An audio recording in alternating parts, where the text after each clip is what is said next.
আসসালামু আলাইকুম রহমতুল্লাহ। আশা করছি আমরা প্রত্যেকে সুস্থ আছি এবং ভালো আছি। চট্টগ্রাম বিশ্ববিদ্যালয়ের সি ইউনিটের প্রবলেম সলভিং স্কিলের আজকের এই জ্বালাতন ক্লাসে সবাইকে স্বাগত জানাচ্ছি। আজকে আমরা অনেকগুলো টপিক থেকে ম্যাথ সলভ করব। চলো শুরু করা যাক। প্রথমে আমাদের যে ম্যাথটি দেওয়া আছে এখানে বলা হচ্ছে দুপুর 1:09 হতে 1:13 পর্যন্ত রহিম তার ইংরেজি বইয়ের 109 হতে 113 পৃষ্ঠা পর্যন্ত পড়া শেষ করলো। প্রতি মিনিটে কত পৃষ্ঠা হারে সে পড়া শেষ করলো? প্রথমে তোমাকে এখানে যে আমাদের টাইম রয়েছে এই টাইমের পার্থক্যটা বের করতে হবে। এর পরবর্তী যে এখানে পৃষ্ঠা রয়েছে টোটাল কয়টি পৃষ্ঠা সে পড়েছে সেই পৃষ্ঠার সংখ্যাটা তোমাকে বের করতে হবে। তাহলে ভাই একটু দেখো তো, সে দুপুর 1:09 হতে 1:13 পর্যন্ত পড়েছে। তার মানে হচ্ছে আমাদের একটা সেটি ঠিক আছে। এখন 13 মিনিট থেকে তুমি যদি 9 মিনিট বাদ দাও, দেখো 13 মিনিট থেকে কয় মিনিট ভাইয়া? 9 মিনিট। তাহলে দেখো 13 থেকে তুমি যদি 9 মিনিট বাদ দাও তাহলে কত আসে? 4 মিনিট। হ্যাঁ, তার মানে সে পড়াশোনা করেছে 4 মিনিট। এখন সে পড়ছে যে ইংরেজি বইয়ের 109 হতে 113 পৃষ্ঠা পর্যন্ত। তাহলে সে কয়টি পৃষ্ঠা পড়ছে দেখো তো? 109 পৃষ্ঠা পড়ছে, 110 পৃষ্ঠা পড়ছে, 111 পৃষ্ঠাটাও পড়েছে, 112 পৃষ্ঠাটাও পড়েছে, 113 পৃষ্ঠাটাও পড়েছে। তাহলে সে টোটাল কয়টি পৃষ্ঠা পড়েছে ভাইয়া? 1টি, 2টি, 3টি, 4টি, 5টি। তার মানে সে টোটাল পৃষ্ঠা পড়েছে 5টি। কয়টি ভাইয়া? 5টি। তোমাকে বলা হচ্ছে প্রতি মিনিটে কত পৃষ্ঠা হারে সে পড়া শেষ করলো। তাহলে দেখো তো 4 মিনিটে পড়ছে কয়টি ভাইয়া? 4 মিনিটে পড়ছে 5টি পৃষ্ঠা। তাহলে 1 মিনিটে কয়টি পৃষ্ঠা পড়বে? 1 মিনিটে পড়ছে হচ্ছে আমাদের 5/40। হ্যাঁ, 4 মিনিটে সে পড়েছে 5টি পৃষ্ঠা। তাহলে 1 মিনিটে পড়েছে সে 5/40 পৃষ্ঠা। তাহলে আমার কারেক্ট অ্যান্সার কোনটা? এখানে যে ডি অপশন রয়েছে এই ডি অপশনটা হচ্ছে আমাদের কারেক্ট অ্যান্সার। তোমাদের এখানে অনেকের যে বেশি কনফিউশন হবে সেটি হচ্ছে এখানে টোটাল কয়টি পৃষ্ঠা। তোমরা 113 থেকে 9 বাদ দিয়ে দিবা, তখন কিন্তু 4 পৃষ্ঠা হয়ে যাবে। সেটা কিন্তু না, 109 পৃষ্ঠা একটা, 110 পৃষ্ঠা, 111 পৃষ্ঠা, 112 পৃষ্ঠা, 113 পৃষ্ঠা। তার মানে টোটাল পেজ হচ্ছে আমাদের 5টি। এবং আমাদের যে টাইমিংয়ের যে পার্থক্য, অর্থাৎ সে 1:09 হতে শুরু করেছে, 1:13 পর্যন্ত পড়াশোনা করেছে। তার মানে সে টোটাল পড়াশোনা করছে 4 মিনিট। তাহলে 4 মিনিটে পড়ছে 5টি পৃষ্ঠা, 1 মিনিটে পড়ছে 5/4, অর্থাৎ যে আমাদের ডি অপশন রয়েছে এটি হচ্ছে কারেক্ট অ্যান্সার।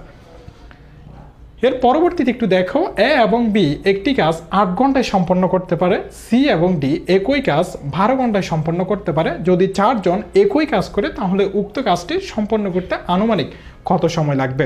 তোমরা 2 জনের মাঝে যে কাজগুলো হয় সেগুলোর সাথে বেশ পরিচিত, কিন্তু যখন 4 জনের কাজ বলা হয় তখন কিন্তু অনেকে কনফিউশনে পড়ে যাও। কিন্তু এখন তোমাকে কি বলা হয়েছে? হ্যাঁ ঠিক আছে, এ ও বি একটি কাজ 8 ঘন্টায় সম্পন্ন করতে পারে, সি ও ডি একই কাজ 12 ঘন্টায় সম্পন্ন করতে পারে। যদি 4 জন একই কাজ করে, মানে 4 জন একই কাজ করবে, তাহলে উক্ত কাজটি সম্পন্ন করতে আনুমানিক কত সময় লাগবে? এখন 4 জন কি ভিন্ন কাজ করতেছে নাকি একই কাজটা করতেছে? একই কাজটা, তার মানে কি একত্রে বোঝাচ্ছে। মোটামুটি একত্রে যদি বোঝাই সেক্ষেত্রে আমরা কি করি ভাইয়া? এখানে যে দুটি সংখ্যা থাকে অর্থাৎ 8 এবং হচ্ছে আমাদের 12, এটি আমরা উপরে দেখি শর্টকাট আমরা কি দিই ভাইয়া? উপরে দিই হচ্ছে গুণ। তাহলে 8 গুণন 12, নিচে দেখি ভাইয়া যোগ, অর্থাৎ 8 যোগ 12। তাহলে কত হয়? 8 12 হচ্ছে আমাদের 96, 8 আর 12 যোগ করলে হচ্ছে 20। তাহলে 96কে তুমি যদি 20 দ্বারা ভাগ করো সেক্ষেত্রে কত পাচ্ছ ভাইয়া? সেক্ষেত্রে পাচ্ছ হচ্ছে 4.80। তাহলে আমাদের যে সি অপশন রয়েছে এই সি অপশনটা হচ্ছে আমাদের কারেক্ট অ্যান্সার। এরপরে দেখো, তোমাকে বলা হচ্ছে সুমন একটি কাজ 10 দিনে করতে পারে, রাজন সেই কাজটি 15 দিনে করতে পারে। তারা একত্রে কত দিনে কাজটি শেষ করতে পারবে? তারা একত্রে করবে কোথায়? একত্রে কাজটি কত দিনে শেষ করতে পারবে, এটির সাথে তো তোমরা বেশি পরিচিত। তাহলে একত্রে হইলে কি ভাইয়া? একত্রে হইলে আমাদেরকে বলা হচ্ছে এটি পজিটিভ ডিরেকশন দিচ্ছে, মানে এটা ভালো। তাহলে ভালো হইলে সবসময় তো উপরে তো গুণ হয়, 10 গুণন 15, আর নিচে কি হবে? নিচে হবে আমাদের যোগ। কেন? ভালো বোঝাচ্ছে এখানে এই জন্য। তাহলে 10 15 কত ভাইয়া? 10 15 হচ্ছে আমাদের 150 না? হ্যাঁ, 10 আর 15 যোগ করলে কত? 25। তাহলে 6 25 কত? 150। তার মানে তার সময় লাগবে 6 দিন। এখন তোমাকে আমি একটু বলে দিই, যদি এখানে বলা হয় একাকী কতদিনে কাজ করতে পারবে, কি ভাইয়া একাকী, যে কোনো কেউ এখানে একাকী কাজ করতে চাচ্ছে, তখন আমাদের গুণ চিহ্নটা ঠিক থাকবে, শুধুমাত্র যে এখানে পজিটিভ ডিরেকশনটা রয়েছে এই পজিটিভ ডিরেকশনটা নিচেরটা কি হয়ে যাবে, বিয়োগ হয়ে যাবে। উপরে গুণ চিহ্ন ঠিক থাকবে, নিচে হচ্ছে যে মাঝখানে যোগ রয়েছে, এই যোগ চিহ্নটা আমাদের বিয়োগ অর্থাৎ নেগেটিভ ডিরেকশন হয়ে যাবে। আমাদের একাকী মানে হচ্ছে আমাদের ভালো না। ও এরপরে দেখো, একটি ট্রেন ঘন্টায় 45 কিলোমিটার বেগে চলে 100 মিটার দৈর্ঘ্য বিশিষ্ট একটি প্ল্যাটফর্ম 60 সেকেন্ডে অতিক্রম করলো, ট্রেনটির দৈর্ঘ্য কত? এখন কিন্তু তোমাকে দুইটি কথাই বলা হয়েছে, কি ভাইয়া, একটা হচ্ছে একটি ট্রেন ঘন্টায় 45 কিলোমিটার বেগে চলে, ভালো কথা, 100 মিটার দৈর্ঘ্য বিশিষ্ট একটি প্ল্যাটফর্ম 60 সেকেন্ডে অতিক্রম করলো এই ট্রেনটা। আবার বলা হচ্ছে ট্রেনটার দৈর্ঘ্য কত। তার মানে ট্রেনের একটা নিজস্ব দৈর্ঘ্য রয়েছে এবং ট্রেন একটা হচ্ছে প্ল্যাটফর্মকে অতিক্রম করেছে, তার মানে টোটাল দৈর্ঘ্য কয়টা অতিক্রম করতেছে, 2টা। তখন আমরা যে সূত্রটা জানি, আগে আমাদের যে বেসিক সূত্র, এই বেসিক সূত্রটা শিখতে হবে, সেখান থেকে আমরা এই সূত্রটা নিয়ে আসব। আমাদের এরকম কি রয়েছে ভাইয়া, গতিবেগের একটা সূত্র রয়েছে। গতিবেগ ইকুয়াল টু কি, গতিবেগ ইকুয়াল টু হচ্ছে আমাদের দূরত্ব ডিভাইডেড বাই সময়। দূরত্ব ডিভাইডেড বাই কি ভাইয়া, সময়। এখানে নিচে মনে মনে কত 1, সেখান থেকে দেখো একের সাথে দূরত্ব গুণ গতিবেগের সাথে সময় গুণ। তাহলে এখান থেকে যদি আমরা দূরত্ব বের করতে চাই, দূরত্ব ইকুয়াল টু হচ্ছে আমাদের গতিবেগ গুণন সময়। ওকে, ভালো কথা ভাই। এখানে যে দূরত্ব রয়েছে, দূরত্বটা হচ্ছে এখানে 2 ধরনের দূরত্ব। একটা হচ্ছে আমাদের ট্রেনের নিজস্ব দূরত্ব, এর পরবর্তী হচ্ছে প্ল্যাটফর্মের দূরত্ব। সো আমরা এই দৈর্ঘ্য এখানে দুইটি নিচ্ছি, একটা হচ্ছে আমাদের এলটি মানে হচ্ছে ট্রেনের লেন্থ অর্থাৎ দৈর্ঘ্য, প্লাস হচ্ছে আমাদের এলপি মানে হচ্ছে প্ল্যাটফর্মের দৈর্ঘ্য, ইকুয়াল গতিবেগ মানে আমরা বলতেছি বি, আর সময়কে বলতেছি আমরা টি। ওকে, এখন তোমাকে কি বের করতে হবে, ট্রেনের দৈর্ঘ্য, তার মানে তোমাকে এলটি বের করতে হবে, প্লাস এলপি মানে হচ্ছে আমাদের প্ল্যাটফর্মটা কত মিটারের, 100 মিটারের। ওকে, 100 মিটার দিলা, ইকুয়াল। এখন ট্রেনটা ঘন্টায় কত চলতেছে, 45 কিলোমিটার ব্যাগে, তার মানে আমাদের যে ব্যাগ এটি হচ্ছে 45 কিলোমিটার ব্যাগে চলতেছে, সময় লাগতেছে কত, 60 সেকেন্ড। তার মানে টি এর যেই মান, টি এর মানটা হচ্ছে আমার 60 সেকেন্ড হবে। এখানে একটি কথা আছে, এটি হচ্ছে আমাদের মিটারে এবং সময়টা রয়েছে সেকেন্ডে, বাট এটা রয়েছে হচ্ছে কিলোমিটার পার ঘন্টাতে ব্যাগটা। সো আমাদের এটা পরিবর্তন করে নিয়ে যেতে হবে। কোথায় নিয়ে যাবো ভাইয়া, দেখো কিলোমিটার পার ঘন্টাতে যেহেতু রয়েছে, এটাকে আমাকে পরিণত করতে হবে কোথায়, মিটার পার সেকেন্ডে। কোথায় ভাইয়া, মিটার পার সেকেন্ডে। আর যদি ভাইয়া এখানে যদি মিটার পার সেকেন্ড থাকতো, আমাকে কোথায় পরিণত করতে হইতো, কিলোমিটার পার ঘন্টাতে। হ্যাঁ, কিলোমিটার পার ঘন্টাতে পরিণত করতে হইতো। ওকে, দেখো তো কিলোমিটার পার ঘন্টাটা হচ্ছে বড়, আমরা বড় থেকে কোথায় যাচ্ছি, ছোটতে যাচ্ছি। আবার এখানে মিটার পার সেকেন্ড ছোট থেকে আমরা কিলোমিটার পার ঘন্টা মানে বড়তে যাচ্ছি। যখন আমরা বড় থেকে ছোটতে যাব, বড় থেকে কি যাব, ছোটতে যাব, আমরা দুইটি মান এখানে মনে রাখবো। একটি মান হচ্ছে আমাদের 5, অন্য মানটি হচ্ছে আমার 18। দেখো তো বড় থেকে ছোটতে, তার মানে আমরা উপরে লিখবো ছোট মানটা, নিচে লিখবো বড় মানটা। তাহলে ভাই যদি উল্টা হয়, ছোট থেকে বড়তে গেলে উপরে মান লিখবো বড়টা অর্থাৎ 18, নিচে লিখবো হচ্ছে 5। ঠিক আছে ভাইয়া। তাহলে ভাইয়া আমরা এই ম্যাথের ক্ষেত্রে কি করতেছি, এই ম্যাথের ক্ষেত্রে যে 45 কিলোমিটার পার ঘন্টা ছিল, সেটাকে আমরা মিটার পার সেকেন্ডে নিয়ে যাচ্ছি, তার মানে ছোটোতে নিয়ে যাচ্ছি। ছোটোতে নিয়ে গেলে এখানে কি, এখানে হবে 5 ডিভাইডেড বাই 18 ইন্টু সময় কত রয়েছে, সময় হচ্ছে 60 সেকেন্ড। তুমি এখানে ক্যালকুলেটার ইউজ করতে পারবা বা এমনি নর্মালি করতে পারবা। যেমন হচ্ছে 9 দ্বিগুণ হচ্ছে আমাদের 18, 5 নং হচ্ছে 45, অর্থাৎ আমি 5 নং 45, হ্যাঁ 9 দিয়ে যদি কাটি তাহলে উপরে তো একটা 5 থাকবে, জানো, সরি একটু দেখো। তাহলে 9 দ্বিগুণ হচ্ছে আমাদের 18, এখানে থাকবে 5 নং 45, এরপরে 2 দিয়ে এটাকে কাটলে 30 দ্বিগুণ হচ্ছে 60। তুমি ক্যালকুলেটারের সাহায্য করে ফেলবা। তারপরে এলটি প্লাস 100 ইকুয়াল কত আসতেছে ভাইয়া, আমার 5 5 25, 25 ইন্টু হচ্ছে আমাদের 30, তাই না, 5 5 25 ইন্টু 30, তাহলে 5 5 25 ইন্টু হচ্ছে আমাদের থাকতেছে 30। তাহলে এলটি ইকুয়াল, এখন 25-এর সাথে তুমি 30টা একটু গুণ করো, অথবা তুমি যদি সরাসরি যদি করতে পারো সেক্ষেত্রে সমস্যা নেই। তাহলে এখানে থাকা হচ্ছে 750, আর প্লাস 100 ওই পাশে গেলে মাইনাস 100-এ চলে যাবে। সো এখানে আসতেছে তোমার 650 মিটার। আর এটি কার দৈর্ঘ্য, এটি হচ্ছে আমার ট্রেনের দৈর্ঘ্য। সো আমাকে ছিল যে হচ্ছে ট্রেনের দৈর্ঘ্য, তাহলে এটি হবে আমার 650 মিটার। 600 কি ভাইয়া, 50 মিটার। তাহলে আমরা এই ম্যাথগুলো কীভাবে করব, যখন আমাদের এখানে দেখবো যে সেকেন্ড আছে এবং হচ্ছে মিটার আছে, তখন এই যে কিলোমিটার পার ঘন্টা যেটি রয়েছে সেটাকে মিটার পার সেকেন্ডে পরিণত করে দিতে হবে। আর যদি ভাইয়া এখানে আমাদের এটি যদি মনে করো হচ্ছে ঘন্টাতে থাকতো, এটি মনে করো হচ্ছে কিলোমিটারে থাকতো, তখন কিন্তু ঠিক ছিল। মিটার পার সেকেন্ড নিয়ে কেন যাইতে হয়েছে, এদিকে মিটার এদিকে সেকেন্ড, এই জন্য। হ্যাঁ, এর পরের ম্যাথে একটু দেখো, তোমাকে বলা হচ্ছে একটি ট্রেন প্রত্যেক ঘন্টায় 60 কিলোমিটার বেগে 3 ঘন্টা চলে এবং 45 কিলোমিটার বেগে পরের 2 ঘন্টা চলে, তবে ট্রেনের গড় গতিবেগ কত? এখন কিন্তু শুধু গতিবেগ জিজ্ঞেস করা হয়নি, গড় গতিবেগ জিজ্ঞেস করা হয়েছে।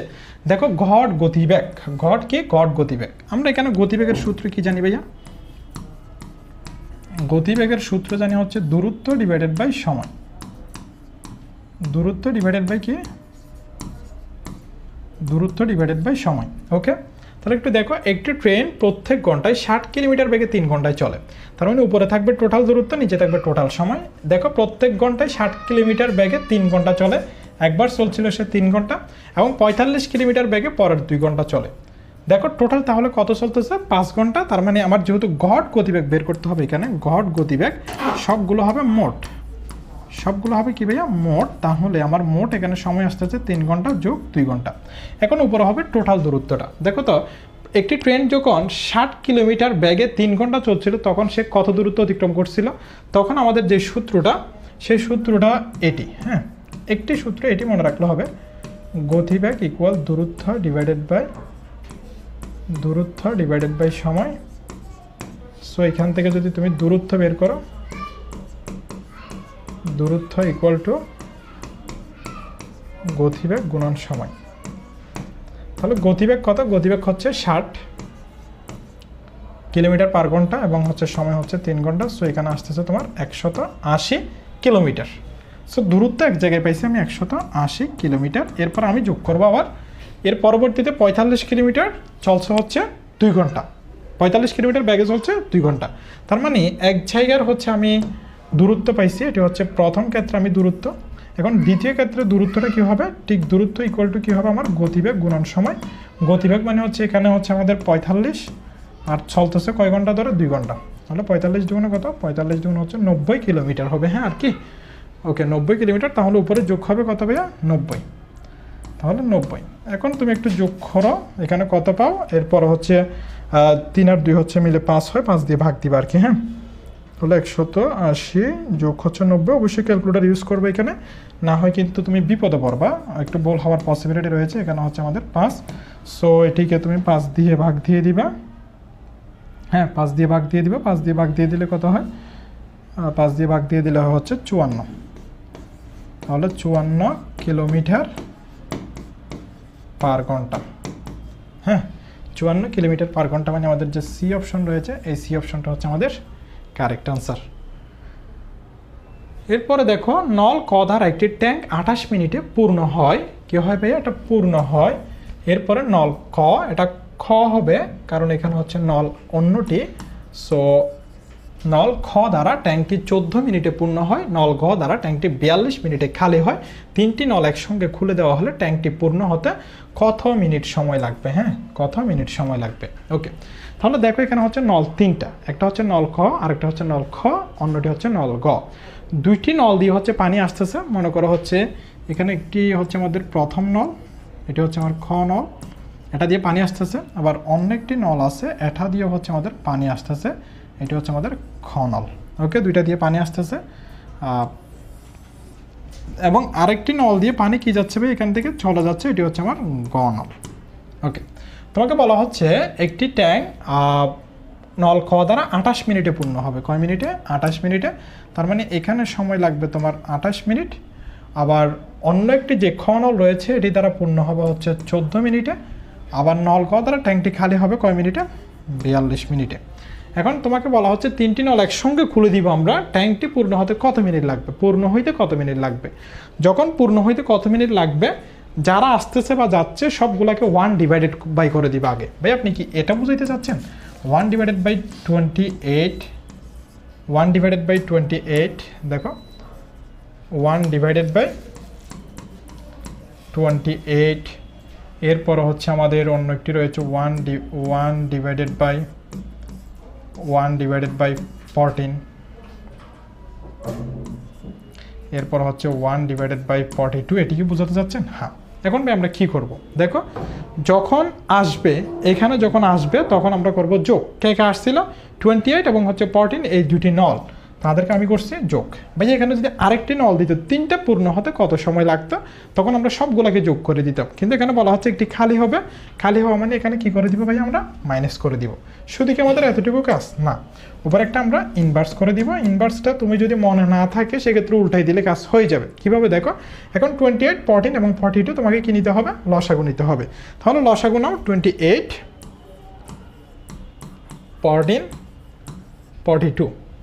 হ্যাঁ ওকে, তাহলে তুমি এখানে কাজ করতে পারো 14 দিয়ে 14 দুগুণে 28, 14 একে 14, 14 দুগুণে হচ্ছে আমাদের 42, না 3 14 42। সো এখানে লিখবো আমরা 3। দেখো ও সরি, এটা একটু আমি মুছে দিয়ে আবার করি।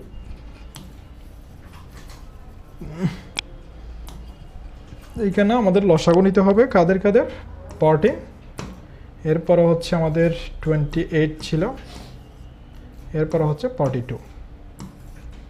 তাহলে 14 দিয়ে নিলে হচ্ছে 14 দুগুণে 28, 14 একে 14, 3 14 42। আর এখানে যাবে যাবে না। সো আমাদের লসাগু আসছে সবগুলাই নিতে হবে, অর্থাৎ 14 ইন্টু 2 ইন্টু 1টা নিলেও চলবে, না নিলেও চলবে, এতটুকু। এখন 28, এই যে লসাগু আসছে, এই লসাগুকে তুমি 28 দিয়ে ভাগ দিবে, অর্থাৎ 14 ইন্টু 2 ইন্টু 3, আমি কি দিয়ে ভাগ দিব 28 দিয়ে। তাহলে 28 দিয়ে ভাগ দিলে যে 14 দুগুণে 28, এই 28 চলে যায়, 8 থাকে 3, 3 একে তাহলে থাকে 3, প্লাস এরপরে আবার যেটি পাইছো 14 ইন্টু 2 ইন্টু 3, এটা পাইছো না? হ্যাঁ, তাহলে এরপর আমরা ভাগ দিব এটাকে ভাগ দিব 14 দিয়ে। সো 14 দিয়ে ভাগ দিলে এই 14 শেষ, 3 দুগুণে কত থাকে 6, মাইনাস আবার 14 ইন্টু 2 ইন্টু 3 ডিভাইডেড বাই কত দিয়ে ভাগ দিব ভাইয়া 42 দিয়ে। তাহলে আমাদের থাকে কত, এই যে 3 14 42। সো আমাদের 42 চলে যায়, আর টাকা হচ্ছে 2, উপর অবশ্যই কত হবে ইনভার্স 1 হবে। ইনভার্স 1 মানে উল্টাই দাও। দেখো 3 8 6 কত 9, 9 থেকে 2 গেলে কত থাকে ভাইয়া, আর 9 থেকে আমাদের 2 গেলে হচ্ছে আমাদের থাকে আর 7, তাহলে 7 এখানে থাকে 14 ইন্টু 2 ইন্টু 3। হ্যাঁ 14 ইন্টু 2 ইন্টু কি 3, তাহলে আমাদের উপরে থাকবে কত ইনভার্স 1। তাহলে এই 7 দুগুণে কত 14, তাহলে উপরে থাকতেছে আর 1, 2 দুগুণে 4, 3 4 হচ্ছে 12, উপরে থাকবে ইনভার্স 1। ইনভার্স 1 টাকা মানে কি বলেছি ভাই আমায় উল্টাই দেওয়া, তার মানে 12 উপরে যাবে, 1টা কোথায় আসবে নিচে, তার মানে হচ্ছে 12 ডিভাইডেড বাই 1। সো আমার এখানে আনসার কোনটা হবে, আনসার হচ্ছে আমাদের সি, অর্থাৎ 12 অর্থাৎ 12 মিনিট। তাহলে প্রশ্নটা কয়ভাবে আসতে পারে বলছি, দুইভাবে। এখানে 3টি নল একসঙ্গে খুলে দিলে পূর্ণ হতে কত সময় লাগবে, এক্ষেত্রে হচ্ছে আনসার এটা, যেখানে 2টি নল হচ্ছে আমাদের পূরণ করবে, একটি নল হচ্ছে খালি করবে। ভাইয়া 3টাই যদি পূরণ করতো তখন এই যে 42 এর এখানে কি দিতাম আমরা আগে প্লাস চিহ্ন দিতাম। আর অবশ্যই ইনভার্সটা মনে রাখতে হবে, ইনভার্স মানে হচ্ছে এখানে এসে তুমি উল্টাই দিবা জাস্ট। তাহলে 12 ডিভাইডেড বাই 1 মানে 12কে বোঝাইছে মেইনলি। ওকে, এরপরে দেখো যদি একটি পণ্য 30 টাকা থেকে বেড়ে 42 টাকা হয় তাহলে মূল্য বৃদ্ধির শতকরা হার বের করো। মূল্য বৃদ্ধির শতকরা হারের সূত্রটা কি ভাইয়া, মূল্য বৃদ্ধির শতকরা হার,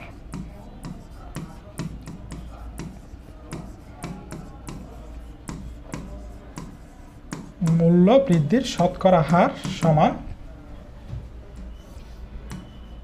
বর্তমান মূল্য মাইনাস পূর্ব মূল্য ডিভাইডেড বাই পূর্ব মূল্য ইন্টু হচ্ছে আমাদের 100। ওকে, তাহলে দেখো বর্তমান মূল্য মানে কি, দেখো তো একটি পণ্য 30 টাকা থেকে বেড়ে 42 টাকা হয়, তার মানে বর্তমান মূল্য হচ্ছে 42 মাইনাস পূর্ব মূল্য ছিল 30 ডিভাইডেড বাই 30 ইন্টু কত 100। বুঝা গেছে ভাইয়া কথা? ওকে, তাহলে একটু দেখো আমরা কিভাবে মনে রাখবো। আমরা কাজ করতেছি কখন, বর্তমানে, তাহলে বর্তমানকে আগে লিখবো, পূর্বটা আগের না আগে, তাহলে এটাকে পরে লিখবো। আবার নিচে কারা থাকে, নিচে হচ্ছে আগের গুলা, তাহলে পূর্বই থাকবে, তাহলে বর্তমান minus Purba divided by Purba into 100। ওকে, 42 থেকে যদি 12 চলে যায়, সরি 30 চলে যায়, আর থাকে 12 ডিভাইডেড বাই 30 ইন্টু হচ্ছে আমাদের কত 100। সো এই জিরো খাটা 3 4 কত, 3 4 হচ্ছে 12, 4 240। তুমি অবশ্যই ক্যালকুলেটারের সাহায্য করবে। এখানে এটাকে যদি তুমি 100% দাও সেক্ষেত্রে কোনো সমস্যা নেই। সো 40%, অর্থাৎ সি যেটি রয়েছে সিটা হচ্ছে আমাদের কারেক্ট আনসার। হ্যাঁ, সো এক্ষেত্রে তোমাকে কী কাজ করতে হবে ভাইয়া, এক্ষেত্রে হচ্ছে তোমাকে একটু মনে রাখতে হবে সূত্রটা, বর্তমান minus Purba divided by Purba into 100%। হ্যাঁ, ওকে, তুমি অবশ্যই ক্যালকুলেটরের সাহায্য করবা। এরপরে চিনির মূল্য 25% বৃদ্ধি পেলে কত হারে খাওয়া কমালে বিআই বৃদ্ধি পাবে না? দেখো চিনির মূল্য কি ভাইয়া, চিনির মূল্য 25% বৃদ্ধি পেলে কত হারে খাওয়া কমালে বৃদ্ধি পাবে না। আচ্ছা, কত হারে খাওয়া কমালে বিআই বৃদ্ধি পাইতে পারবে না, মানে চিনির মূল্য কীভাবে বৃদ্ধি পাবে, তোমাকে খাওয়া কমাই দিতে হবে। এক্ষেত্রে দুই ধরনের প্রশ্ন আসতে পারে, একটা হচ্ছে বৃদ্ধি, অন্যটি হচ্ছে কি ভাইয়া হ্রাস। এখানে অথবা আরেকটি প্রশ্ন আসতে পারে, সেটি হচ্ছে হ্রাস। হ্যাঁ, আমি দুইটাই তোমাকে করে দিচ্ছি। যদি বৃদ্ধি হয়, কি হয়, বৃদ্ধি পাই, বৃদ্ধির ক্ষেত্রে আমরা মনে রাখবো পজিটিভ, বৃদ্ধি পাওয়া মানে পজিটিভ না? হ্যাঁ। আর যদি ভাই হ্রাস পাই, হ্রাসের ক্ষেত্রে আমরা মনে রাখবো নেগেটিভ। ওকে, যদি বৃদ্ধি পাই, দেখো বৃদ্ধি পেলে হচ্ছে মনে রাখবো আমরা 100 ইন্টু আর, এখানে দিব 100, এখানে দিব আর। যদি ভাইয়া হ্রাস পাই,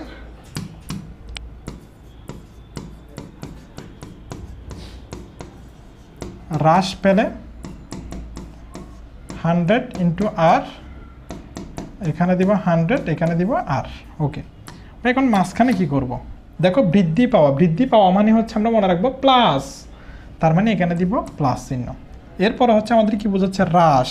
হ্রাস মানে কি? হ্রাস মানে হচ্ছে আমাদের নেগেটিভ। শুধু এতটুকু হচ্ছে চেঞ্জ, বাকি সবগুলো হচ্ছে আমার কি থাকবে, ঠিক থাকবে। তাহলে প্রথমটা আমরা আগে করি, আগে আনসারটা দিয়ে তারপর হচ্ছে হ্রাসেরটা বের করবো। হ্যাঁ, তাহলে যদি চিনির মূল্য বৃদ্ধি পেয়ে, আগে থেকে তো ছিল 100, আর এর মান কত ভাই? আর এর মান হচ্ছে 25, যেটি রয়েছে সেটি 25 ডিভাইডেড বাই হচ্ছে আমাদের 100 প্লাস 25।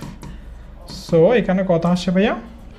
এখানে হচ্ছে আমাদের 100 ইন্টু হচ্ছে 25, আর নিচে কত? নিচে হচ্ছে আমাদের 125। তাহলে 125 হলো 25 থেকে 25, 5 25 125, 5 কুড়ি কত? 5 20 হচ্ছে 100। সো আমাদের যে 20% রয়েছে এটি হচ্ছে আমার কারেক্ট আনসার। ভাই যদি হ্রাস পাইতো, হ্রাস পাইলে হচ্ছে আমার এই সূত্রটা, হ্রাস পাইলে কি হবে দেখো, 100 ইন্টু 25 ডিভাইডেড বাই 100 মাইনাস 25।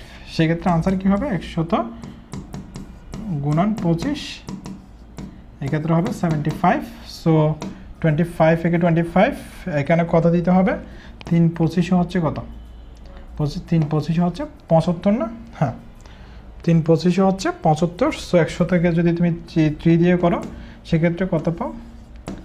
33.33%। হ্যাঁ, বোঝা গেছে কথা? তাহলে 25% যদি তুমি চিনির মূল্য 25% হ্রাস পেলে কত হারে তুমি বাড়াবা? খাওয়া বাড়াই দিতে হবে না হ্রাস পাইলে? চিনির মূল্য যখন বাড়বে, চিনির মূল্য যখন কমে যাবে, তুমি তো খাওয়া বাড়াই দিবা। খাওয়া বাড়াই দিলে তোমার ব্যয় বৃদ্ধিটা পাবে না কত? 33.33%। দুইটি প্রশ্ন যদি আসে, দুইটি প্রশ্ন ইনশাল্লাহ তুমি পারবা কিনা? অবশ্যই তুমি পারবো। আমি তোমাকে একসাথে দুইটি প্রশ্ন করাই দিচ্ছি।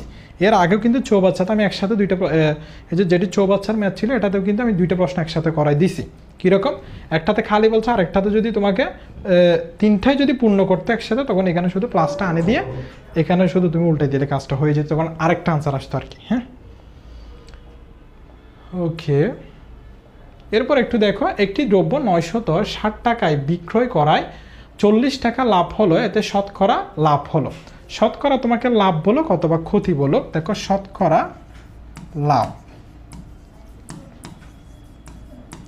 অথবা ক্ষতি, তোমাকে একসাথে আমি দুইটা ম্যাথ করাই দিচ্ছি। এখানে শতকরা লাভ অথবা ক্ষতি হলে এখানে উপরে বসবে লাভ অথবা ক্ষতির পরিমাণ। লাভ অথবা কিসের পরিমাণ? ক্ষতির পরিমাণ। আর এখানে তুমি যে টাকাটা দিয়ে হচ্ছে সাধারণত ক্রয় করছো, অর্থাৎ ক্রয় মূল্যের উপর ভিত্তি করে তৈরি হবে যে তোমার লাভ হয়েছে নাকি লস হয়েছে, ইন্টু কে, ইন্টু হচ্ছে আমার 100%। হ্যাঁ, তাহলে লাভ বললে তোমার এই জায়গায় কি বসবে? লাভ বললে ভাই এই জায়গায় বসবে শতকরা লাভ, মানে এই জায়গায় বসবে লাভ। শতকরা ক্ষতি মানে হচ্ছে এই জায়গায় বসবে ক্ষতি। এই যে শতকরা লাভ অথবা ক্ষতি হবে কিসের উপরে? ক্রয় মূল্যের উপর ভিত্তি করে। তাহলে লাভ অথবা ক্ষতি ডিভাইডেড বাই ক্রয় মূল্য ইন্টু 100%। ওকে, তাহলে এখানে কয় টাকা লাভ হয়েছে এটা কিন্তু বলে দিছি। এখন আমরা শতকরা লাভটা বের করতেছি। হ্যাঁ, যেহেতু প্রশ্ন বলছে লাভটা, ক্ষতি হলে তুমি ক্ষতিটা বের করতে পারবা। এখন 42 টাকা লাভ হয়েছে, তাহলে স্পেসিফিক লাভ হয়েছে 42 টাকা ইন্টু 100%, তো আগে থেকে হচ্ছে মজুদ রয়েছে আমাদের জন্য। এখন ক্রয় মূল্য, একটি দ্রব্য 960 টাকায় বিক্রয় করে 40 টাকা লাভ হইল। এখন তার ক্রয় মূল্যটা কত ছিল একটু চিন্তা করো তো। একটু যদি তুমি চিন্তা করো তাহলে দেখতে পারতেছো 920 টাকা দিয়ে যদি সে একটি বস্তু ক্রয় করে এবং তার উপর যদি 40 টাকা যদি লাভ করে, সে বিক্রয় করতে পারবে কত? 960 টাকা দিয়ে। তাহলে তার এক্সাক্ট যেই আমাদের ক্রয় মূল্যটা ছিল, এই ক্রয় মূল্যটা কত ছিল ভাইয়া? 920। কেন? 920-এর উপরে সে 40 টাকা লাভ করলে সে বিক্রয় করতে পারবে 960 টাকা দিয়ে। তার মানে তার ক্রয় মূল্যটা কত? ক্রয় মূল্যটা হচ্ছে 920 টাকা। তার মানে আমার যে ক্রয় মূল্যটা হবে, এই ক্রয় মূল্যটা হবে আমার 920।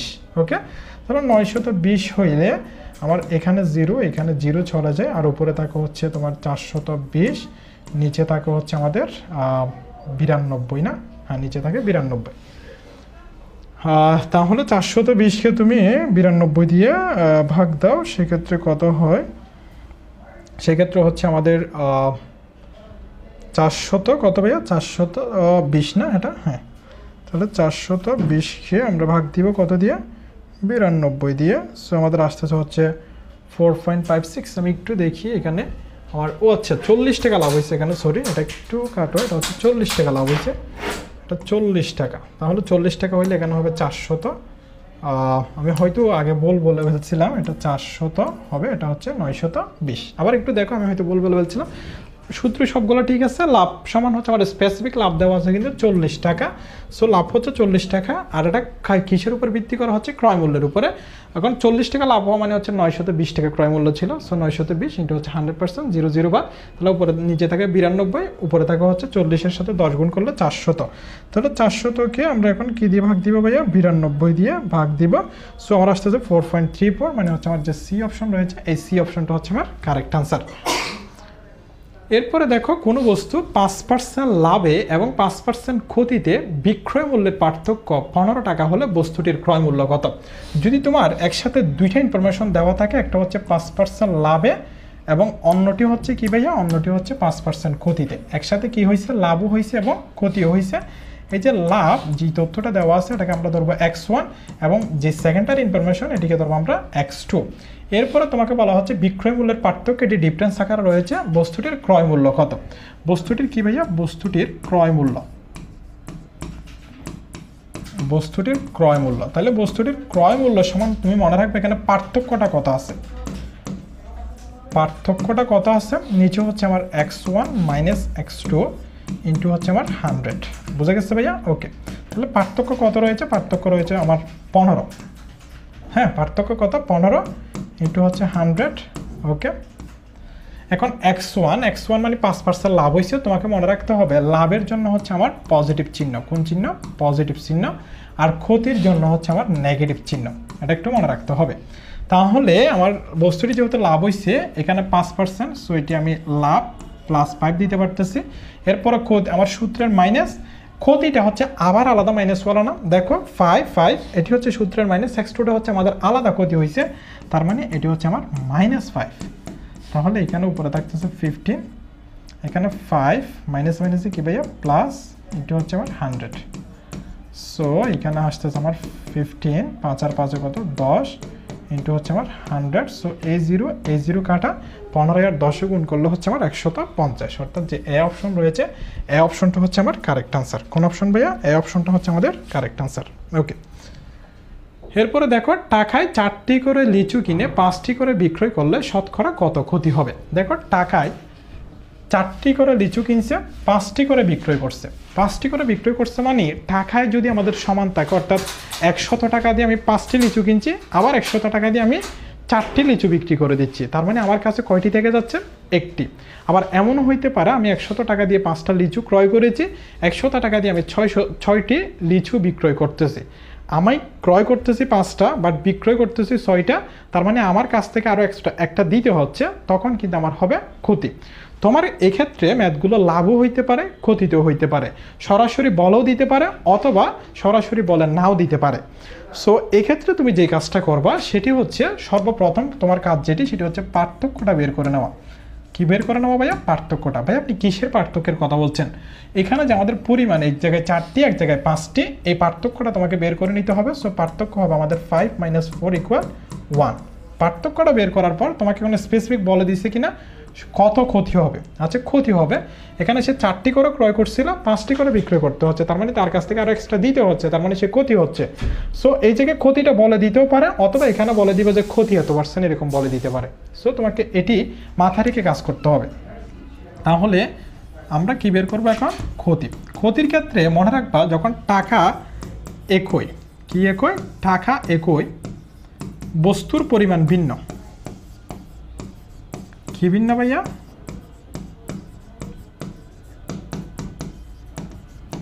বস্তুর পরিমাণ ভিন্ন, তখন হচ্ছে এই সূত্রটা হবে। যখন টাকা কি হবে? টাকা একই কিন্তু বস্তুর পরিমাণ কি ভিন্ন, সেক্ষেত্রে ক্ষতি বের করে অথবা লাভ বের করে এখানে ডিফারেন্সটা অবশ্যই রাখতে হবে। এবং বিক্রয়ের পরিমাণ, আগে কিন্তু আমরা লাভ ক্ষতি বের করছিলাম যে ক্রয় মূল্য দিয়ে, কিন্তু এই জায়গায় তোমাকে মনে রাখতে হবে যে বিক্রয়ের পরিমাণটা, বিক্রয় মূল্য নয়। তার মানে এখানে কয়টা বিক্রয় করতেছো তুমি? 5টা বিক্রয় করতেছো। কয়টা? 5টা। 4টি ক্রয় করছিলে, 5টা বিক্রয় করতেছো, তার মানে বিক্রয়ের পরিমাণ হচ্ছে তোমার 5 ইন্টু হচ্ছে আমাদের 100। বুঝে গেছে ভাইয়া? ওকে, তাহলে 5-20 কত হয়? 5-20 হচ্ছে 100। তার মানে তোমার ক্ষতি হবে এখানে কত পার্সেন্ট ভাইয়া? 20%। বুঝে গেছে? সো আমার যে বি অপশন রয়েছে, এই বি অপশনটা হচ্ছে আমার কারেক্ট আনসার। এরপরে দেখো, সুদের হার শতকরা কত টাকা হলে যে কোনো মূলধন 8 বছরে সুদে আসলে 3 গুণ হবে? সুদের হার এবং মূলধন, সুদ আসলে, এই কথাগুলো যদি থাকে সেক্ষেত্রে আমাদেরকে চলে যেতে হবে সরল মুনাফায়। কোন মুনাফায় ভাইয়া? সরল মুনাফায়। এখন প্রশ্ন হচ্ছে সরল মুনাফার সূত্রটা কি? সরল মুনাফার সূত্রটা হচ্ছে I = PNR। এখানে ভাইয়া আই দ্বারা প্রকাশ করা হয় হচ্ছে আমাদের সুদ অর্থাৎ ইন্টারেস্টকে, তাহলে এটি হচ্ছে আমাদের সুদ। আর পি দ্বারা প্রকাশ করা হয় হচ্ছে আমাদের মূলধন অথবা আসলকে।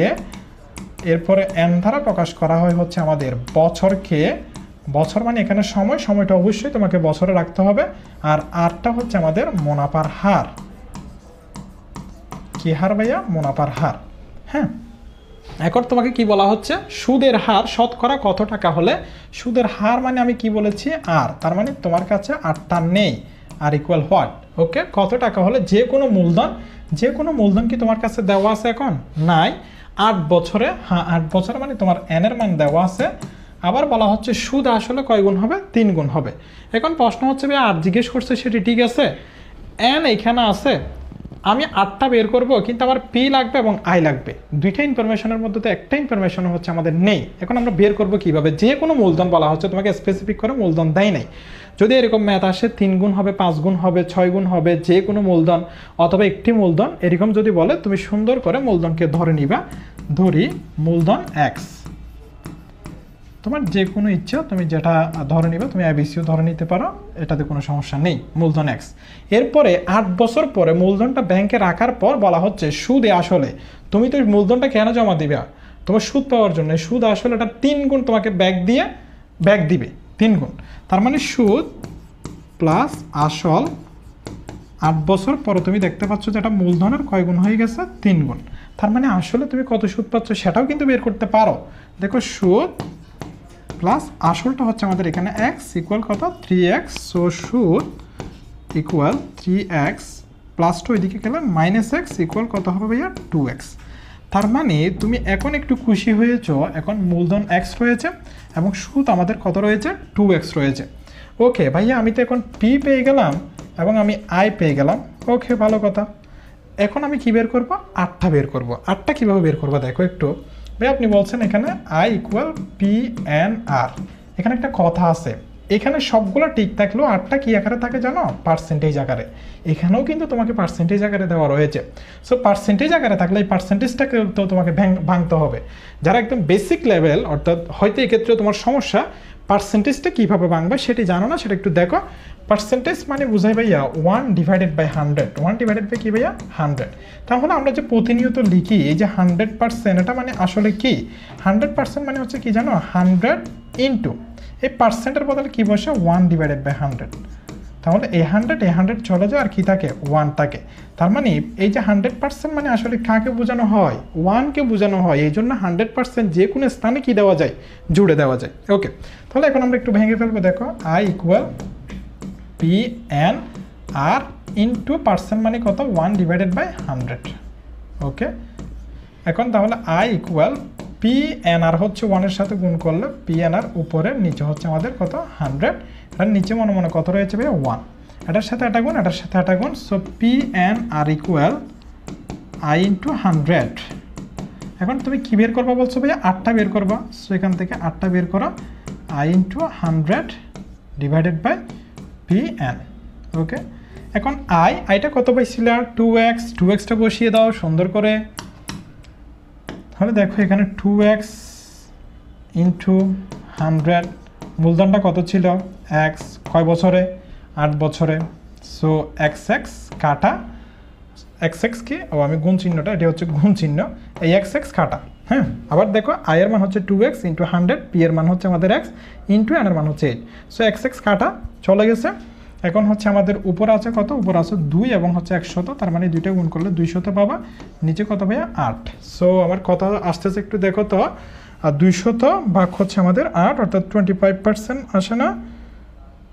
হ্যাঁ, 25% আসে। সো 25% হচ্ছে আমাদের কারেক্ট আনসার। বোঝা গেছে ভাইয়া? সুদের হার কত হবে? 25%। আর বাকিগুলো যদি তোমার থেকে জিজ্ঞেস করে এখান থেকে পারবা কিনা, তোমার থেকে যদি বলা হয় সুদ কত, 3টা ইনফরমেশন আছে, অবশ্যই পারবা। মূলধন কত, অবশ্যই পারবা। বছর কত, অবশ্যই পারবা। আমার ফাইনাল সূত্রটা একটু মনে রাখতে হবে। ফাইনাল সূত্র কোনটা ভাইয়া? ফাইনাল সূত্রটা হচ্ছে আমার এইটা মনে রাখতে হবে। হ্যাঁ, এইটা আই ইকুয়াল পি এন আর, কিন্তু এই পার্সেন্টেজটা অবশ্যই দিতে হবে। ফাইনাল সূত্র তুমি এটা মনে রাখতে পারো, P N R equal I into 100। এই সূত্র থেকে যে কোনো তুমি ম্যাথ করতে পারবা। এরপরে তোমাকে বলা হচ্ছে 60 মিটার বিশিষ্ট একটি বাঁশকে 3:7:10 অনুপাতে ভাগ করলে টুকরাগুলোর সাইজ কত? প্রত্যেকটি টুকরার সাইজ বের করতে হবে এবং সম্পূর্ণ বাঁশটার দৈর্ঘ্য হচ্ছে তোমার 60 মিটার এবং সেখানে 3টি অনুপাতে ভাগ করা হয়েছে 3:7:10। এখন তুমি টুকরাগুলো কীভাবে বের করতে পারবা? 3টা টুকরা কি ভাইয়া টোটাল বাঁশের যে দৈর্ঘ্যটা আছে সেগুলার অংশ না, সেই বাঁশটার অংশ না? অবশ্যই। সো আমি বের করতেছি, দেখো প্রথম টুকরা সমান দ্বিতীয় টুকরা, এরপর আমি বের করব তৃতীয় টুকরা। প্রথম টুকরা হোক, দ্বিতীয় টুকরা হোক, তৃতীয় টুকরা হোক, এটা কিন্তু কি ভাইয়া 60 এর অংশ প্রত্যেকগুলা। হ্যাঁ, এক একটি অংশ 60 এর, এক একটি অংশ 60 এর, এক একটি অংশ 60 এর, এক একটি অংশ। এখানে একটা বাক চিহ্ন দিবে, এখানে একটা বাক চিহ্ন, এখানে একটা বাক চিহ্ন। ভাই আপনি বাক চিহ্ন দিয়ে কি দিবেন? এখানে যে অনুপাতগুলো আছে তাদেরকে যোগ করে দিতে হবে। 3 আর 7 10, 10 আর 10 20। তার মানে প্রত্যেকটা জায়গায় আমি নিচে বসাবো সবগুলো অনুপাতের যোগফল, অর্থাৎ 20, এখানেও 20, এখানেও 20। প্রথম টুকরা মানে কাকে বোঝানো হয়েছে? 3-কে, সো উপরে বসবে 3। দ্বিতীয় টুকরা বলতে 7-কে বোঝানো হয়েছে। তৃতীয় টুকরা বলতে 10-কে বোঝানো হয়েছে। সো 3-20 কত? 3-20 হচ্ছে 60, এর মানে গুণ 3-20 এখানে 60, এখানেও 3-20 60, এর মানে গুণ। তাহলে 3 তারিখে কত? 9, এখানে 3-7 কত? 21, আর এখানে হচ্ছে 3-10 30।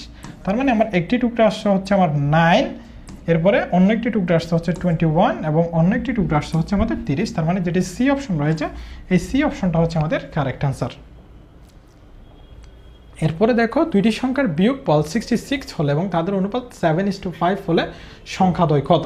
এখন কিন্তু তোমার যোগফল দেওয়া নেই। যোগফল দেওয়া থাকলে তুমি বলতে পারতে যে 66 এর একটি অংশ এরকম। এখন কিন্তু আমাকে ওই সংখ্যার যে অনুপাত রয়েছে সংখ্যাদ্বয়ের, এগুলোকে সংখ্যায় পরিণত করে দিতে হবে। কোনো কারণে যদি অনুপাতকে সংখ্যায় বা ব্যথনে যদি তোমার পরিণত করতে হয়, অর্থাৎ সম্পূর্ণ একটি কথাতে যদি তোমার পরিণত করতে হয়, সেখানে একটি সাধারণ চলক দ্বারা ওই সংখ্যাগুলোকে গুণ করে দিতে হবে। ভাই আপনি আসলে কি বোঝাচ্ছেন? সবগুলো মাথার উপর দিয়ে যাচ্ছে। দেখো এখানে দুইটিও আমাদের সংখ্যার অনুপাত রয়েছে। সো আমি লিখব প্রথম সংখ্যা, অনুপাত থেকে সরাসরি সংখ্যায় চলে আসতেছি আমি। হ্যাঁ, এরপরে লিখবো আমি দ্বিতীয় সংখ্যা। প্রথম অনুপাতটা কত? 7 লিখলাম। দ্বিতীয় অনুপাতটা কত? 5। সরি, অনুপাতের মধ্যে দ্বিতীয় রাশিটা হচ্ছে 5। তাহলে একটি সাধারণ চলক মানে আমি এখানে x দিলাম, এখানেও কি দিতে হবে? তোমাকে x দিতে হবে। ভাইয়া এখন কি অনুপাত থেকে সংখ্যায় চলে আসছে? হ্যাঁ। এখন তুমি দুটি সংখ্যা বিয়োগ করো, অর্থাৎ এরকম 7x - 5x। এটাই তো বলা হচ্ছে এই কথাটা, মানে দুইটি সংখ্যা এর বিয়োগফল 66। হ্যাঁ, 7x থেকে 5x বিয়োগ করলে তোমাকে বলা হচ্ছে 66ই পাবা। এখন তোমাকে বলা হচ্ছে সংখ্যাদ্বয় কত, মানে 7x ইকুয়াল কত, 5x ইকুয়াল কত। 7 আর 5 তো তোমার জানা মান, এক্সটা তো অজানা মান, এক্স এর মানটা তোমার লাগতেছে। হ্যাঁ, 7x থেকে 5x চলে গেলে আর থেকে 2x ইকুয়াল হচ্ছে 66। So x equal 66 divided by 2। So x equal আমার থাকে হচ্ছে 33 না? হ্যাঁ, 33। সো এখন হচ্ছে 7 × 33 দাও। এটা হচ্ছে প্রথম সংখ্যা। দ্বিতীয় সংখ্যাটা হচ্ছে 5 × 33। তাহলে 3 5 15, আমার একটি সংখ্যা রয়েছে হচ্ছে 5ওয়ালা, তার মানে হচ্ছে আমার 165 এবং 231 হবে। তুমি যদি আনসার বের করো সেক্ষেত্রে আমার এই অপশন যেটি রয়েছে, এই অপশনটা হচ্ছে আমার কারেক্ট আনসার। এরপরে দেখো এক ব্যক্তি 20% সরল সুদে 800 টাকা এবং 15% সরল সুদে 600 টাকা বিনিয়োগ করলে এক বছরে তিনি মোট কত সুদ পাবেন। দেখো এক ব্যক্তি 20% সরল সুদে অর্থাৎ 20% হারে 800 টাকা একটি ব্যাংকে মনে করো জমা দিচ্ছে, আবার 15% সরল সুদে 600 টাকা অন্য একটি ব্যাংকে জমা দিচ্ছে, অথবা একই ব্যাংকে জমা দিতে পারে যেখানে পার্সেন্টের মান হচ্ছে ভিন্ন। বলা হচ্ছে এক বছরে তিনি মোট কত সুদ পাবেন। আমরা সুদের কি সূত্র শিখছি ভাইয়া? I = PNR। হ্যাঁ, এটি হচ্ছে আমরা প্রথম ক্ষেত্রে সুদ বের করি মনে করো। ওকে, তাহলে পি মূলধন কত? মূলধন হচ্ছে আমার 800 ইন্টু এন, এন এর মানটা কত? এন এর মানটা হচ্ছে 1 বছর। আর এর মানটা কত ভাইয়া? আর এর মানটা হচ্ছে আমার 20%। 20% মানে কি 20 ইন্টু পার্সেন্টের বদলে বসাতে হবে আমাকে 1/100। সো এই জিরো কাটা যায়, 8 টাকা হচ্ছে 8 দুগুণে 16, অর্থাৎ প্রথম ক্ষেত্রে সে সুদ পাবে 160 টাকা। দ্বিতীয় ক্ষেত্রে সে আবারও কিছু জমা রাখছিল, কি অনুসারে? 600 টাকা টোটাল জমা রাখছে, এক বছরের জন্য হলো 1 ইন্টু কত পার্সেন্ট হারে? 15% হারে। সো 15% মানে হচ্ছে 1/100 কে বোঝাচ্ছে। সো এই জিরো বাদ, এই জিরো বাদ, তাহলে আমার কত থাকতেছে ভাইয়া? 6 15 হচ্ছে আমার 90। তাহলে তুমি যদি টোটাল যদি সুদ পেতে চাও I1 প্লাস I2 তোমাকে যোগ করতে হবে। সো আমার একটি আসতেছে 160 প্লাস অন্যটি আসতেছে 90। সো তোমার কত আসতেছে এখন? তোমার আসতেছে হচ্ছে ভাই এখন 250 না? হ্যাঁ, 250। সো 250 কোথায় রয়েছে? আমার বি অপশনে রয়েছে। বি অপশনটা হচ্ছে আমার কারেক্ট আনসার। হ্যাঁ, ওকে, আমার হচ্ছে টোটাল সুদ হচ্ছে এটি। সো এই ক্ষেত্রে যদি তোমাকে সুদ বের করতে বলে, দেখো কিন্তু আমি এখন 8% ছিল, সো পার্সেন্টটাকে আমি ভেঙে দিয়েছি, তোমাকে অবশ্যই ভেঙে দিতে হবে। এরপরে তোমাকে বলা হচ্ছে একটি ক্রিকেট খেলার প্রথম 10 ওভারে রানের গড় ছিল 3.2, ওই খেলার টার্গেট রান যদি 282 হয় তাহলে পরবর্তী 40 ওভারের রানের গড় কত হবে। তোমাকে সর্বপ্রথম এই ম্যাথটা করার জন্য যেটি জানতে হবে সেটি হচ্ছে গড়ের সূত্র। গড়ের যে সূত্রটি সেটা একটু দেখো। গড় ইকুয়াল সমষ্টি ডিভাইডেড বাই রাশির সংখ্যা। সমষ্টি ডিভাইডেড বাই কি সংখ্যা? রাশির সংখ্যা। এই সূত্রটা জানলে তোমার এই ম্যাথটা সলভ হয়ে যাবে। এখন তোমায় কি বলা হচ্ছে? একটি ক্রিকেট খেলার প্রথম 10 ওভারে রানের গড় ছিল 3.2। তোমার কাজ হচ্ছে এই 10 ওভারের মধ্যে তোমার রান কত আসছে সেটা দেখো। গড় কত বলছে এখানে? প্রথম 10 ওভারে রানের গড় 3.2, তার মানে আমি গড়ের জায়গায় 3.2 বসাচ্ছি। দেখো একটু ভালো করে, সমষ্টিকে আমি জানি টোটাল কয় রান আসছে না, রাশির সংখ্যা মানে তোমাকে এখানে ওভারকে বোঝানো হয়েছে, তার মানে এখানে 10 ওভার। নিচে মনে মনে কত? 1, সেটার সাথে সমষ্টি গুণ 3.2 এর সাথে হচ্ছে 10 গুণ, তার মানে আমার 10 ওভারে রান আসবে। সমষ্টির সাথে 1 গুণ করলে সমষ্টি 3.2 গুণন 10 অর্থাৎ 32 রান। হ্যাঁ, ওকে ভাই, আপনি 32 রান দিয়ে আসলে কি বোঝাচ্ছেন? এরপর বলা হচ্ছে ওই খেলার টার্গেট রান যদি 282 হয় তাহলে পরবর্তী 40 ওভারের রানের গড় কত হবে। এখন খেলাটা কয় ওভারের ভাইয়া? খেলাটা 50 ওভারের। পরবর্তী 40 ওভার, আগে কিন্তু 10 ওভার চলে গেছে, তার মানে টার্গেট কয় রান বলছে? 282 রান। তার মানে 50 ওভারের রান কত ছিল? 50 ওভারের রান ছিল হচ্ছে 282, এটা মনে রাখতে হবে। 50 ওভারের রান কত? 250 ওভারে রান হবে, টার্গেট মানে হচ্ছে 282। এখন প্রথম 10 ওভারে রান কত আসছে? 10 ওভারে রান হচ্ছে 32 রান, তার মানে 50 ওভার থেকে 10 ওভার যদি তুমি বাদ দাও আর থাকবে 40 ওভার। 40 ওভারে রান কত হবে? 40 ওভারে রান হবে 250 রান না? হ্যাঁ, তাহলে দেখো তো তোমার ওভার কিন্তু দেওয়া আছে, ওভার দেওয়া আছে, তার মানে এটি হচ্ছে তোমার রাশির সংখ্যা। আমি একটু সংক্ষেপে লিখলাম। এরপরে এই যে 250 রান, এটি কিন্তু তোমার টোটাল রান অর্থাৎ সমষ্টি। তোমাকে কি বের করতে হবে এখন? এই 40 ওভারের মধ্যে রানের গড় বের করতে হবে। সো গড় ইকুয়াল কি ভাইয়া? গড় ইকুয়াল হচ্ছে আমার সমষ্টি ডিভাইডেড বাই কি সংখ্যা? রাশির সংখ্যা। রাশির সংখ্যা। তাহলে সমষ্টি মানে এখানে রান আসছে 250 রান, ওভার মানে কত? 40 ওভার। সো এখানে যেটি আসতেছে সেটা হচ্ছে 0 4 হচ্ছে 24, তাহলে এখানে আসতেছে 6.25। 6.25 মানে কত? 6.25 মানে হচ্ছে এটি, অর্থাৎ 6.25 হচ্ছে আমাদের কারেক্ট আনসার। এরপর হচ্ছে 12 জন ছাত্রের গড় 20 বছর, যদি ওই 12 জনের সাথে 4 জন নতুন ছাত্র যোগ দেয় তাহলে বয়সের গড় 1 বছর বৃদ্ধি পায়, তাহলে নতুন যোগ দেওয়া ছাত্রদের বয়সের গড় কত হবে? আচ্ছা, 12 জন ছাত্রের গড় 20 বছর, টোটাল মানুষ কতজন? 12 জন। 12 জন, তার মানে এটি হচ্ছে আমার রাশির সংখ্যা, ঠিক কিনা? হ্যাঁ, এটি হচ্ছে, আমি একটু সুন্দর করে লিখি, রাশির সংখ্যা।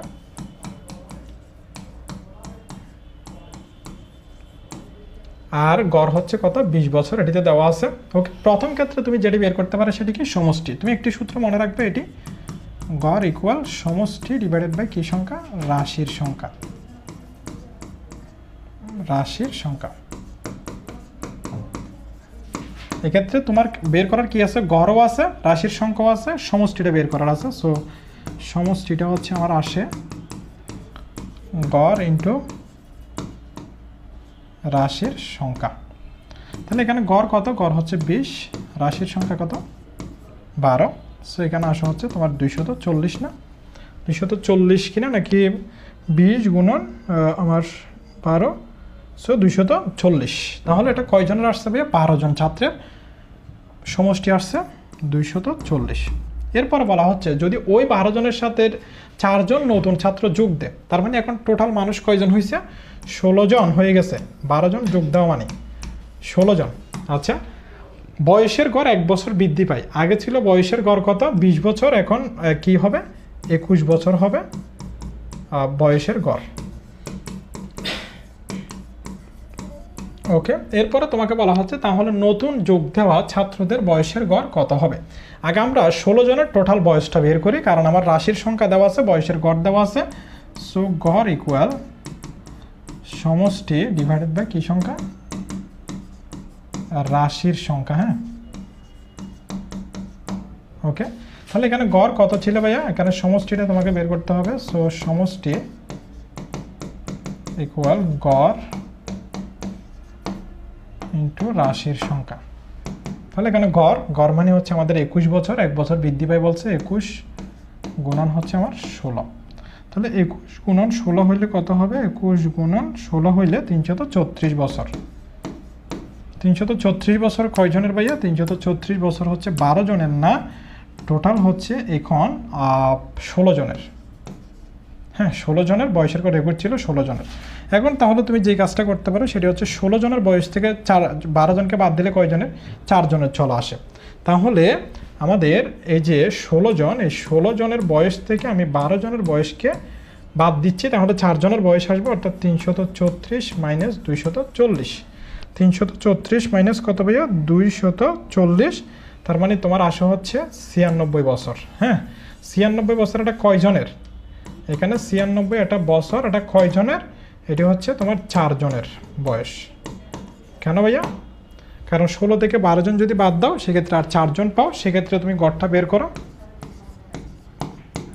গড় ইকুয়াল হচ্ছে তোমার সমষ্টি ডিভাইডেড বাই রাশির সংখ্যা। তাহলে এখানে সমষ্টি আসছে 96 আর রাশির সংখ্যা হচ্ছে কত 4। হ্যাঁ, রাশির সংখ্যা আসছে কত 4, অর্থাৎ 4 জন। সো 96 ডিভাইডেড বাই 4 অর্থাৎ 24।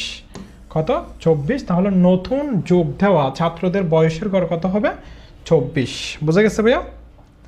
এরপরে দেখো সর্বমোট কত সংখ্যক গাছ হলে একটি বাগানে 7, 4, 21, 34 ও 42 সারিতে গাছ থাকলে একটিও কম বা বেশি হবে না। একটি কম বা বেশি হবে না বা হচ্ছে আমাদের টোটাল একটি সারির মধ্যে হচ্ছে কি অনুসারে গাছ লাগাইতে হবে, বা হচ্ছে আমাদের প্যারেড করার সময় হচ্ছে এত সারিতে সাজানো হয়েছে, পারফেক্ট ওয়েতে সাজানো হয়েছে কিনা, যদি এরকম কোনো কিছু জিজ্ঞেস করে সেক্ষেত্রে তোমার যে কাজটি করতে হবে সেটি হচ্ছে লসাগু। কি ভাইয়া, লসাগু। তাহলে লসাগু কার কার করবো, আমি এখানে 7, 14, এরপর হচ্ছে 21, এরপর হচ্ছে আমার 35, এরপর হচ্ছে 42।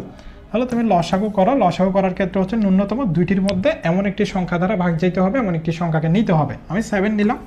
তাহলে 7 থেকে 7, 7 দুগুণে 14, 3 7 21, 5 7 35, 6 7 কত 42। 7 থেকে 7, 7 দুগুণে 14, 3 7 21, 5 7 35, 6 7 42। এরপর আর কোনো সংখ্যা দিয়ে যায়, হ্যাঁ 2 আছে 6 আছে, তার মানে হচ্ছে জোড় সংখ্যা দিয়ে যাবে 1, 2 একে 2, এখানে 3, এখানে 5, তার মানে হচ্ছে 3 দুগুণে কত 6। এরপরও কি যাচ্ছে ভাইয়া, হ্যাঁ 3 দুইটা রয়েছে। সো এখানে দেখো 1, 1, 3 একে 3, এখানে 5, 3 একে কত 3। এখন লসাগু হইলে আমার কি হবে একটু দেখো, সবগুলাকে নিয়ে গুণ করে দিতে হবে। তার মানে 7 × 2 × 3 × 5। ওকে, তাহলে 7 দুগুণে 14, 3 14 হচ্ছে 42। 42-এর সাথে যদি আমি 5 গুণ করি সেক্ষেত্রে কত হয়, 42 × 5 অর্থাৎ 210। 210, হ্যাঁ 210 হবে আমাদের কারেক্ট আনসার।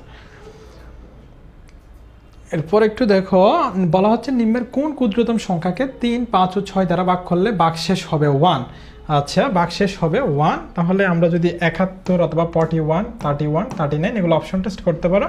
আমি যেটি আনসার এটি হচ্ছে, তোমাকে টাইম নিচ্ছি না। সো তুমি 31টা যদি দেখো, আমি 31টা আনসার হিসেবে দেখতেছি, তুমি যদি একটু হলো প্র্যাকটিস করো 31টা দেখবা, কারণ 3 দিয়ে ভাগ দিবা, 3 দিয়ে ভাগ দিলে 3 10 30, এক্ষেত্রে দেখতে পাবো যে হচ্ছে ভাগশেষ 1। এরপরে যদি তুমি 31কে যদি 5 দিয়ে ভাগ করো তাহলে 5 6 30, সেক্ষেত্রে দেখতে পাবো যে ভাগশেষ 1। আবার 31কে হচ্ছে তুমি যদি 6 দিয়ে ভাগ করো, সেই ক্ষেত্রে দেখতে পাবো যে 5 6 30, সেক্ষেত্রেও দেখতে পাবো যে ভাগশেষ প্রত্যেক ক্ষেত্রে আমার 1 থাকতেছে। তার মানে আমাকে কেন অপশন টেস্ট করতে হবে। তুমি 71, 41, 31, 39 এরকম যদি কোনো প্রশ্ন আসে অপশন টেস্টের সাহায্যে ম্যাথসটা সলভ করবা। এরপরে দেখো, দুটি সংখ্যার গসাগু লসাগু যথাক্রমে 2 ও 360, একটি সংখ্যা 10 হলে অপর সংখ্যাটি কত। এক্ষেত্রে আমাদের যে লসাগু গসাগুর সূত্রটা রয়েছে, সেই লসাগু গসাগুর সূত্রটা প্রয়োগ করতে হবে। কীরকম? একটি সংখ্যা গুণন অপর সংখ্যা সমান লসাগু গুণন গসাগু। হ্যাঁ, তাহলে দুইটি সংখ্যার গসাগু বলা হচ্ছে কত। দেখো, গসাগু মানে হচ্ছে 2, লসাগু মানে হচ্ছে 360। তার মানে লসাগু দেওয়া আছে 360 এবং গসাগুর দেওয়া আছে কত, 2। ওকে, এরপরে বলা হচ্ছে একটি সংখ্যা 10, তাহলে একটি সংখ্যা 10, অপর সংখ্যাটা কত সেটা আমি বের করবো। হ্যাঁ, অপর সংখ্যা, তাহলে অপর সংখ্যাটা এখান থেকে বের করো। অপর সংখ্যা সমান 360 × 2, এই 10টা এখানে ভাগাকারে যাবে। সো এই 0 বাদ 36 দুগুণে কত, 34 দুগুণে হচ্ছে আমাদের 72, অর্থাৎ 72 যেটি রয়েছে এটি হচ্ছে আমাদের কারেক্ট আনসার। বুঝে গেছে ভাইয়া? সো আমাদের যেই ম্যাথগুলো ছিল, অর্থাৎ এখানে অনেকগুলো টপিকের ম্যাথ ছিল। আশা করছি তুমি যদি এই টপিকের ম্যাথগুলো পড়ে যাও সেক্ষেত্রে ভালো একটি আউটপুট পাবে। এখানে আমরা অনেকগুলো সূত্র করেছি আর সূত্র পড়েছি। সো সূত্রগুলো একটু দেখে যাবে এবং সূত্রের যে আমি শর্টকাট ফর্মুলাগুলো ইউজ করেছি, এই শর্টকাট ফর্মুলাগুলো তোমার জন্য অনেক বেশি গুরুত্বপূর্ণ, কারণ পরীক্ষার ক্ষেত্রে তুমি খুব কম সময় পাবে, কম সময়ে কিন্তু বেশি আনসার করতে হবে।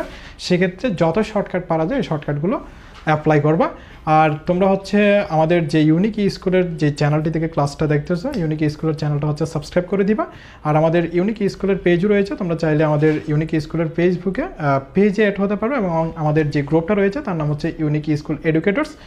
সো আমাদের ইউটিউবের যে চ্যানেলটা রয়েছে, এই চ্যানেলটা যদি তুমি সাবস্ক্রাইব করে দাও, চট্টগ্রাম বিশ্ববিদ্যালয়ের সি ইউনিট সহ বিভিন্ন বিশ্ববিদ্যালয় সম্পর্কিত অনেকগুলো তথ্য পেয়ে যাবে এবং সাথে পেয়ে যাবে অনেকগুলো ক্লাস। সকলের জন্য দোয়া এবং শুভকামনা রইল। সকলের সুস্বাস্থ্য এবং দীর্ঘ কামনা করছি। ভালো একটি পরীক্ষা দিয়ে আসো, দেখা হবে আমাদের বিজয় ইনশাল্লাহ। ধন্যবাদ সবাইকে।